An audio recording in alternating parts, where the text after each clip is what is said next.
କୁହାଯାଏ ଯେ ଏଠି ଛିଡ଼ା ହେଲେ କୁଆଡ଼େ କଣ୍ଟିଲୋ ନୀଳମାଧବ ଦେଖାଯାଆନ୍ତି। ଏଇଠୁ ଛିଡ଼ା ହୋଇ ରାଜା ବି ଦେଖିପାରନ୍ତି କଣ୍ଟିଲୋ ନୀଳମାଧବ ମନ୍ଦିର। ଆମ କଥା ଶୁଣି ଆପଣ ଏବେ ବୁଝି ସାରିଥିବେ ଆମେ କେଉଁ ସ୍ଥାନ ବିଷୟରେ କଥା ହେଉଛୁ। ହଁ, ଆମେ କହୁଛୁ କଟକ ନରସିଂହପୁରର ବାଲିଝରିରେ ଥିବା ଅଳକା ଭବନ କଥା।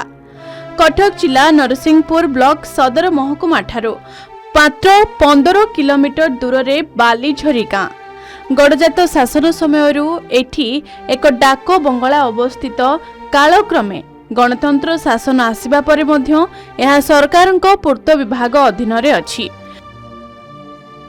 ଯଦିଓ ଦେଖିବା ଯେ ନରସିଂହପୁର ବ୍ଲକରେ ପୁରାତନ 3ଟି ଡାକ ବଙ୍ଗଳା ଅଛି, ଯଥା ନରସିଂହପୁର ଇନ୍ଦ୍ରଭୁବନ, ପଦାମାଳଠାରେ ବସନ୍ତ ଭବନ ଏବଂ ବାଲିଝରିରେ ଅଳକା ଭବନ ଅନ୍ୟତମ। ଏହାର ଚତୁଃପାର୍ଶ୍ୱ ସବୁଜ ବୃକ୍ଷରେ ପରିପୂର୍ଣ୍ଣ ଥିଲା, ଯାହା ଅତି ମନୋରମ ଲାଗୁଥିଲା। ଏଠି ଅନେକ ଦାମୀ ବୃକ୍ଷ ମଧ୍ୟ ଥିଲା। କାଳକ୍ରମେ ଏହା ଚୋରି ହୋଇଗଲାଣି।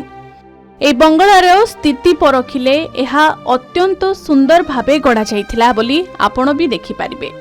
ଏଠି ଶୀତ ତାପ ନିୟନ୍ତ୍ରଣ କକ୍ଷ ଥିଲା, ଯାହା ଆଜିକା ସମୟରେ ଏସି ବ୍ୟବହାର କରି ଆମେ ପାଇପାରୁଛନ୍ତି। କିନ୍ତୁ ସେତେବେଳର ନିର୍ମାଣ ଏମିତି ହୋଇଥିଲା ଯାହା ବର୍ତ୍ତମାନ ଦେଖିଲେ ବିସ୍ମିତ କରେ। କିନ୍ତୁ ଭାଗ୍ୟର ବିଡ଼ମ୍ବନା, ଏହା ଆଜି ଜରାଜୀର୍ଣ୍ଣ ଅବସ୍ଥାରେ। ଖାଲି ସେତିକି ନୁହେଁ, ଏଠି ମଧ୍ୟ ଓଡ଼ିଶାର ପୂର୍ବତନ ମୁଖ୍ୟମନ୍ତ୍ରୀ ଜାନକୀ ବଲ୍ଲଭ ପଟ୍ଟନାୟକ ମଧ୍ୟ ଏଠାରେ ରାତ୍ରି ଯାପନ କରିଛନ୍ତି। ତତ୍କାଳୀନ ଅନେକ ମନ୍ତ୍ରୀ, ସାଂସଦ, ବିଧାୟକ, ବିଭିନ୍ନ ବିଭାଗର ଅଧିକାରୀ ଏଠାରେ ବିଶ୍ରାମ କରିଛନ୍ତି। ହେଲେ ଏବେ ଏହା ନିଶାଡ଼ିଆଙ୍କ ଆଡ୍ଡାସ୍ଥଳୀ ପାଲଟିଛି। ଖାଲି ସେତିକି ନୁହେଁ, ଏଠାକାର ସ୍ଥାନୀୟ ଅଧିବାସୀ ଏବଂ କିଛି ମୁଷ୍ଟି ବହୁଳ ଲୋକେ କିଛି ସ୍ଥାନ କବ୍ଜା କରି ରଖିଛନ୍ତି।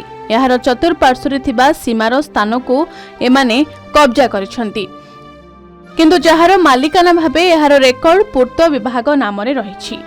ତେଣୁ ବାରମ୍ବାର ବିଭିନ୍ନ ଗଣମାଧ୍ୟମରେ ଖବର ପ୍ରସାରଣ ପରେ ବି ପୂର୍ତ୍ତ ବିଭାଗର ନିଦ ଭାଙ୍ଗୁନି। उद्धार करने आम सरकार पाखे नवेदन करुचु। तो निश्चित भाव में जराजीर्ण अवस्था रही दीर्घ दिन आज तक आप मैंने देखुं कौन केमती कान मीडिया पढ़ला आम साधुवाद दौचु। बहु दिन दीर्घ दिन धरी 20-25 वर्ष है ये जराजीर्ण अवस्था पड़ रही। तेणु ताकू पुनरुद्धार करने आम नवेदन करुचु सरकार पाखे। 1950 मसीहारे एठारे प्रथम करी एक लैंड फोन लागिथिला, जहाकू शाल गछ खुंट साहाय्य पोता जाई तारकू अणा जाइथिला।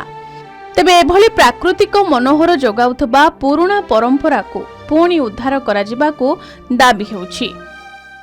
एटे बहुत बड़मा नरसिंहपुर उभय तहसीलदार एवं सब कलेक्टर विभिन्न समय एटे कैंप कोट करी लोकंकर सुख दुख कथा बुझती, लोक आईनगत साहाय्य भी दिखती।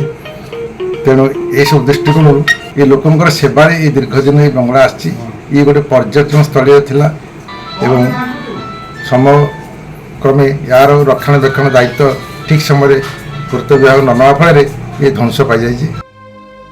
यार समाधान पाई आमे स्थानीय सरपंच को सह साक्षात करिबा परे से उपरिस्थ अधिकारी को जणाइछंती ओ तुरंत यार पुनरुद्धार कराजिबार प्रतिश्रुति मिलिछि बोली कहिछंती।